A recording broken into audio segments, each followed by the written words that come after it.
The following program contains coarse language, a lot like real life. Viewer discretion is advised. Hi folks, and welcome back to the channel. So this is going to be a little quick video. Been a couple of tags going around recently, one of which I chose to participate in, that was Sean's, and I just thought I would come up with one on my own. I'm not going to actually tag anybody in this video. If you want to do it, do it. It's five questions. It's this or that. Pick one or pick the other.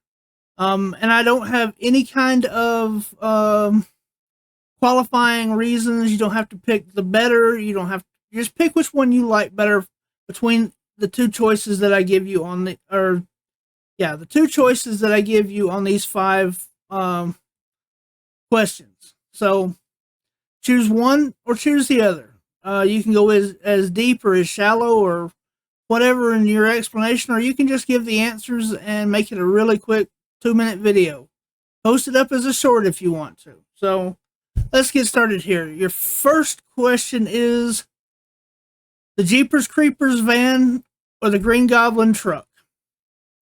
I grew up in the 70s and 80s, and because of that era and things that were going around back then, have always been in love with the big trucks.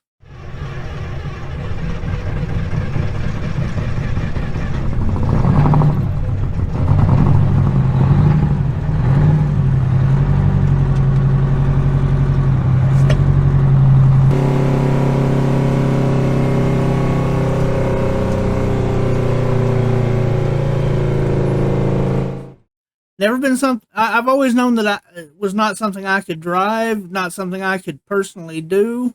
I'm 50 years old and can't back a trailer for shit. So I know that that's a short trailer, let alone 53 feet of one. So I've always loved the trucks, but it's never been something that I've wanted to do. But I'm going to pick the creeper van.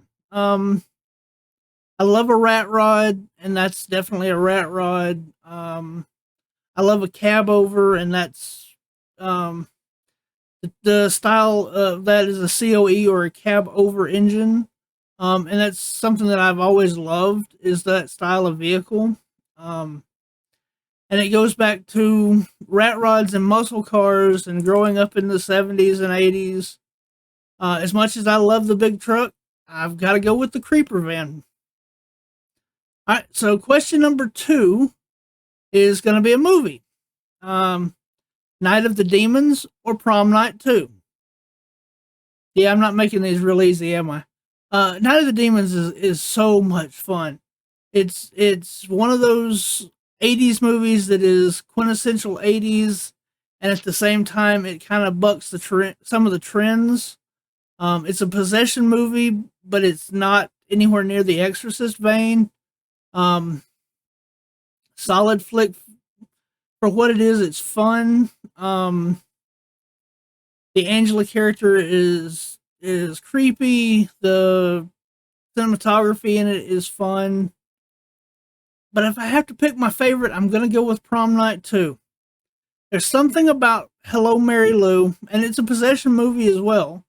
That's kind of the theme on this one. It's dumb. The acting is not great. Most of the effects on it didn't really hold up. But it's one I saw very young. Not that I saw Night of the Demons all that late, but I saw that one pretty young in my go around, and I've always loved it. Michael Ironside is great in it. The lead actress, whose name I can't remember, I love her in this. She's actually not great, but she's a lot of fun. Her acting is very complimentary to the movie as it is, and I just have as much fun as I have with Night of the Demons. Prom Night 2 is going to be my pick. All right, so for the next 2, we're going to compare people. And it doesn't matter Um, like how you divide them. Our first one is our leading ladies, and that is your choice on that is Linnea Quigley or Danielle Harris. I think Danielle Harris is a better actress. I really respect the role choices that she has taken versus taking everything that just came down the line. She's been much more selective. But I gotta go with Linnea Quigley on this one. And it goes back to nostalgia.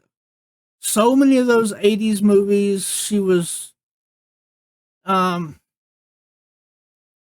she was in Night of the Demons as Suzanne. She was trash in Return of the Living Dead, even though I'm not really a fan of the side of that franchise. But she was trash in that one, and that was one of those movies that sticks out in my mind. Hollywood Chainsaw Ladies of the Night. We won't use the other words, but such dumb fun.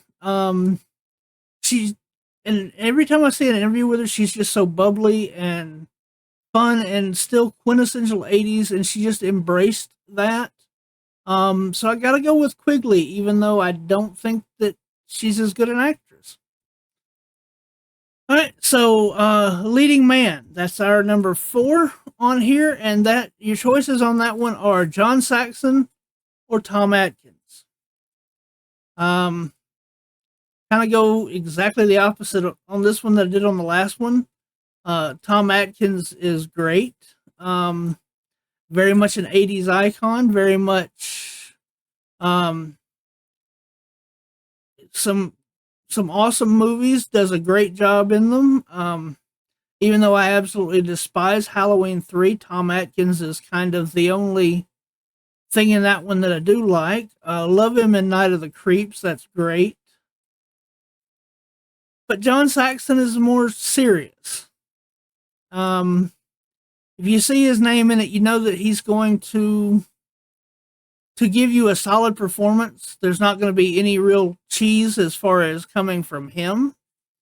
And I've got to go with Saxon on this one. I really think that I prefer him.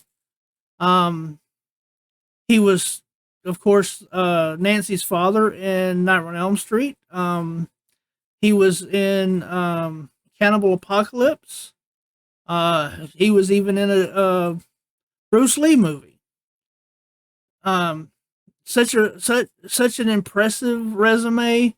I got to pick Saxon on that one. So our final question is Dream Warriors versus Trick or Treat. Now, before you go, that's an easy one. I'm not talking about the movies. I'm not talking about the whole soundtrack. That song, Dawkins' Dream Warriors versus Fastway's Trick or Treat. Got to go with Fast Eddie on this one. Trick or Treat is just an epic anthem type song, and I've always been a fan of those type of hard rock and 80s metal type songs. It's a little bit camp, but so was the movie it came from. Dream Warriors is a little bit more taken a little bit more serious in what it is. And it comes from my favorite Nightmare on Elm Street, and I've always been a Dawkins fan. I loved them since 85, 86 or so, somewhere in that neighborhood, I guess. And Don Dawkins' vocals are great in it. Really stretches up and hits those high notes, and that's impressive, especially for somebody whose natural vocal range isn't a high tenor. But Trick or Treat's just got that more epic, more anthemic feel. It's a foot stomper, backbeat, classic rock and roll foundation to that song that Dream Warriors is just a little bit too spit and polish. So that's the 5 questions, and those are my 5 answers. I'm going to put the choices down in the description below. If you've liked this video, please give it a thumbs up. If you enjoy this content, please subscribe to the channel, ring the bell so you're notified when I post a new video, and don't forget to check out the weekly podcast. Thank you all so much for taking the time to watch this video, and as always, y'all be good, y'all be safe, and y'all have a good one.